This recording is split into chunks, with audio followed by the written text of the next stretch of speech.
পারি, আমি যে ভ্যাকসিনেশনের রেমেডি ভিডিওটা শেয়ার করেছিলাম সেখানে আপনারা অনেকজন জিজ্ঞেস করেছেন what is skin to skin.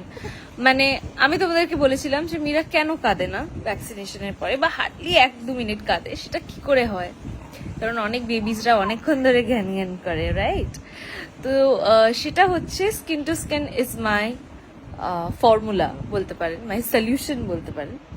তো স্কিন টু স্কিন ব্যাপারটা কি, বেবিরা যখন প্রথম জন্ম নেয় দেখবেন মাদের গালের সাথে ঠেকায়, অ্যাটলিস্ট আমার ডক্টর সেটা করেছিল।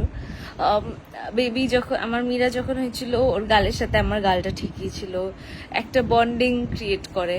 এবং তারপরেও আমি যখন হসপিটাল থেকে বাড়ি আসি তারপরেও বলেছিল যে অ্যাটলিস্ট 5 মিনিটস যে কোনো বের বডি পার্টের সাথে আপনার বেবিকে একটু লাগিয়ে রাখবেন। সেটা চেস্ট হতে পারে, গাল হতে পারে, পিঠ হতে পারে। ওর পাপার পিঠে ও অনেকক্ষণ ছিল, কিন্তু দেখবেন যে আপনাদের বের বডি যেন হয় এবং বাচ্চারা যেন বের বডি হয়, তাতে একটা বন্ডিং ক্রিয়েট হয়, ওরা সেফ ফিল করে, ওদের গ্রোথের জন্য খুব ভালো। সো আমি যখন ফার্স্ট মীরাকে ভ্যাকসিন দিতে যাই তখন আমার ডক্টরও বলেছিল স্কিন টু স্কিন করতে। এবার আমি কি করে সেটা করেছি, দ্যাট ইজ লাইক দিস।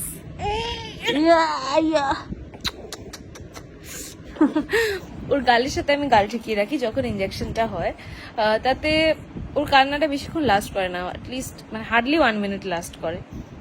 তো আমি তো এটাই ফলো করি। তোমাদের ডক্টর এবং তোমরা মা হিসেবে যেটা তোমাদের বেস্ট মনে হবে তোমরা সেটাই করবে, because mother's know the best. Yes.